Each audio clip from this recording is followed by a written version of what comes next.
Good morning, सुप्रभात, केम छो, सलाम। उम्मीद है आप सब लोग बेहतर होंगे, अपना ध्यान रख रहे होंगे। मैं हमेशा आपसे कहता हूं कि हम हर रोज एक संभावना के साथ उठते हैं, ठीक है। एक अपॉर्चुनिटी के साथ हम उठते हैं और ये हम पर निर्भर करता है कि हम उसके लिए कितना एफर्ट किए, कितना आगे तक पहुंचे हम, ठीक है। क्या होता है बेटा कि 99% लोगों की ज़िंदगी का रिग्रेट ये रहता है कि मैंने सही वक्त पर सही काम किया होता तो मैं शायद आज कहीं और होता, ठीक है। केवल 1% लोग ऐसे होते हैं जो कह पाते हैं इस बात को कि हाँ, मेरे को मौका मिला और मैंने काम किया और मैं आज यहाँ पर हूँ, ठीक है। यदि हम संभावनाओं में अपने आप को रखकर हम संभावनाओं के साथ नहीं चलेंगे, मतलब जो भी पॉसिबिलिटी अपॉर्चुनिटी हमारे पास आई है, यदि हम उनको अवेल करने के लिए कोशिश नहीं करेंगे तो वो हमारे लिए भला कैसे काम करेंगे। फॉर एग्जाम्पल, यदि कोई आदमी को लॉटरी खुलने का है कि मेरी किस्मत में लिखा है कि मुझे लॉटरी खुलेगी बड़ी, और यदि वो लॉटरी का टिकट पूरे जीवन में कभी लेता ही नहीं है तो कैसे लॉटरी उसको भला खुल सकती है, ठीक है। पॉइंट इज दैट कि आपको कुछ कदम अपने विश्वास के साथ आगे रखने होंगे ताकि आपको जो आपकी मनचाही मंजिल है या जो मंजिल ऊपर वाले ने आपके लिए सोच रखी वो आपको मिल जाए, ठीक है। एक बड़ी अच्छी कहानी मुझे जो है वो आकांक्षा मिश्रा ने मुझे भेजी है। फोकस बैच की कमांडो है आकांक्षा मिश्रा, उन्होंने मुझे एक कहानी भेजी है और वो मैं आपको बोलता भी हूँ कि यदि आपके पास कोई बढ़िया स्टोरी हो तो आप मुझे ज़रूर भेजा कीजिए। तो उन्होंने बड़ी अच्छी कहानी मुझे भेजी, तो मैं उस कहानी को आज आपको बताऊँगा। ये बात पुरानी है। स्वामी विवेकानंद के आश्रम में एक आदमी पहुँचता है। वो कहता है कि स्वामी जी, आप कहते हैं कि जो नेक दिल होते हैं, जो ईमानदारी से काम करते हैं, अच्छे से अपना मेहनत करते हैं, वो हमेशा आगे आगे जाते हैं, आगे बेहतर कुछ करते हैं ज़िंदगी में। लेकिन मैं बहुत दुखी हूँ स्वामी जी, मैं बहुत दुखी हूँ। मैं अपने दैनिक जीवन में रोज़ मैं बहुत मेहनत करता हूँ, मैं हमेशा बहुत प्रयास करता हूँ कि मैं अपने काम में अच्छा करूँ, मैं एक्सेल करूँ, मैं, ठीक है, और काफ़ी लगन से मैं काम करता हूँ, पर मैं जीवन में सफल नहीं हो पा रहा हूँ मैं, ठीक है। मुझे भगवान ने ऐसा नसीब क्यों नहीं दिया, ऐसी किस्मत क्यों नहीं दी कि मैं बाकी लोगों के समान में सफल हो जाऊँ, जबकि मैं पढ़ा लिखा हूँ, ईमानदार हूँ, मेहनती हूँ, सब कुछ मैं करता हूँ, लेकिन तब भी मैं सफल नहीं हो पा रहा हूँ। तो मेरा धीमे धीमे ईश्वर पर से भरोसा हिल रहा है। मुझे ऐसा लग रहा है कि ईश्वर से कोई चीज़ होती ही नहीं है, क्योंकि मैं मेहनती, पढ़ा लिखा, सब कुछ करने वाला व्यक्ति, लेकिन मैं सफल नहीं हो पा रहा हूँ और मेरे से कम योग्यता वाले लोग सफल हो रहे हैं। आप बताओ क्या आंसर है इसका। तो स्वामी विवेकानंद बोलते हैं कि भाई ऐसा है कि हम तुमको उत्तर जरूर बताएंगे, लेकिन पहले तुम्हें हमारा एक काम करना पड़ेगा। बोला, स्वामी जी आप बताइए क्या काम करना पड़ेगा। हमारा ये एक डॉग है, कुत्ता है हमारे पास है, इसको जरा घुमा लाइए। सुबह के समय की बात है भाई, मॉर्निंग वॉक पे से घुमा लाइए और उसके बाद हम बात करते हैं, ठीक है। तो बोलता ठीक है साहब, काटेगा तो नहीं? नहीं काटेगा, कोई टेंशन नहीं, ठीक है। यह जानता है ना, लोग आते हैं इससे घुमाते हैं, तो ठीक है वो लेके जाते हैं उसको। 1 घंटे के बाद वो आदमी लौट के आता है। वो आदमी जो है वो तो नॉर्मल जैसे अपन होते हैं, नॉर्मल रहता है कि थका हुआ नहीं लगता वो, लेकिन कुत्ता जो है बहुत हापरा होता है। तो स्वामी जी बोलते हैं कि अरे ये कैसे, जब तुम लोग दोनों साथ गए, तुम इसको घुमाने गए, तो ये कुत्ता तो इतना भयंकर हाँफ रहा है और तुम तो नॉर्मल हो बिल्कुल, तुम्हारा चेहरा तो चमक रहा है, तुम तो थके हुए नहीं लग रहे हो, पर कुत्ता तो बड़ा थका हुआ लग रहा है।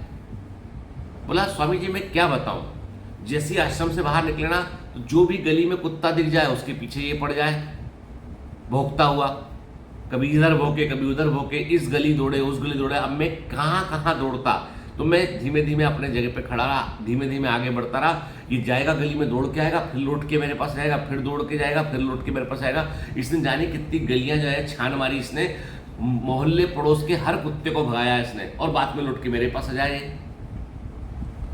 इसलिए ये थक गया, क्योंकि रास्ता तो सीधा था, रास्ता तो ये सीधा था कि यहाँ से आश्रम से निकलेंगे, पार्क का चक्कर काटेंगे, वापस आ जाएंगे, रास्ता सीधा था। लेकिन इसने क्या किया, इसने बहुत गलियों में दौड़ा दौड़ा दौड़ा दौड़ा और लौट के आ गया, इसलिए थक गया ये।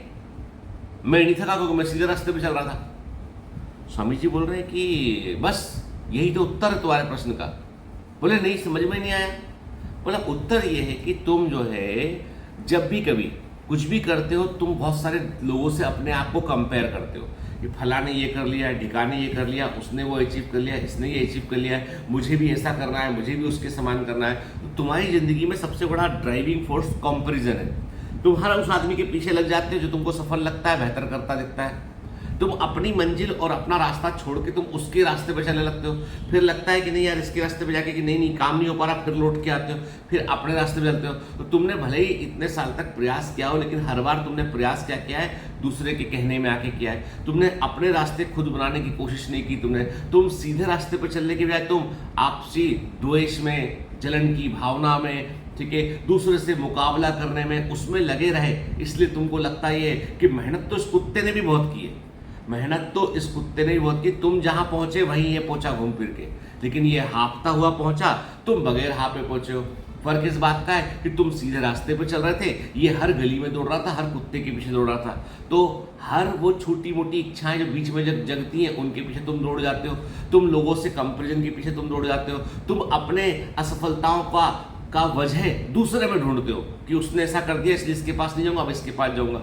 इसलिए तुम जो है वो थक जाते हो, हाफ जाते हो, कई बार तुम पहुंच भी नहीं पाओगे और तुम्हें लगेगा कि तुम्हें बहुत अन्याय हो रहा है। क्या कुत्ते के साथ कोई अन्याय किया गया? नहीं, कोई अन्याय नहीं किया गया। क्या कुत्ते का नसीब खराब है? नहीं, नसीब भी खराब नहीं है। फिर क्या वजह है? वजह यह है distraction and deviation from the right path. सही पाथ से जो डिस्ट्रैक्शन एंड डेविएशन है वो उसको पीछे रख दिया, उसको थका दिया।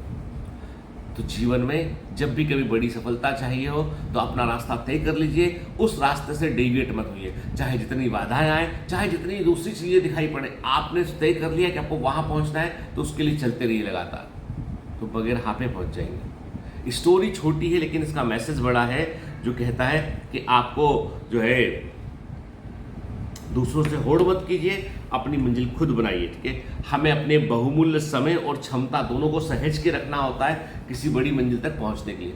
वही वाली बात है ना, एक बर्तन में जब भाप उबलती है, वो पानी उबलता है तो भाप बनती है, पानी उबलता है तो वेपर्स भाप बनती है, और वो स्टीम जो होती है, यदि खुला बर्तन है तो पूरा बाहर निकल जाएगा, लेकिन बंद बर्तन है, एक सिंगल पॉइंट है तो पिस्टन को चला देगा वो। भाई भाप का इंजन जो है, स्टीम इंजन पहले ऐसे ही बने थे। तो इसका मतलब है कि चीज़ों को चैनलाइज करके एक सोर्स पे लगा देने पर आप मंजिल तक पहुंच सकते हैं। इसलिए हमेशा पढ़ते समय सिर्फ पढ़ते पे ध्यान रखिए। मैंने कहा ना आपसे कि जो है nothing except exam till success, nothing except exam till success. NEET success का फॉर्मूला है ये। नीट का एंड नथिंग, ई एक्सेप्ट, दूसरा ई एग्जाम, टी टिल, उसके बाद सक्सेस। नीट सक्सेस का फॉर्मूला ये, nothing except exam till success. जब तक सफलता ना मिल जाए, नीट के अलावा कुछ और नहीं सोचना है, वो पूरा 100% उसमें लगा देना है। चलिए, have a great day, all the best, bye bye.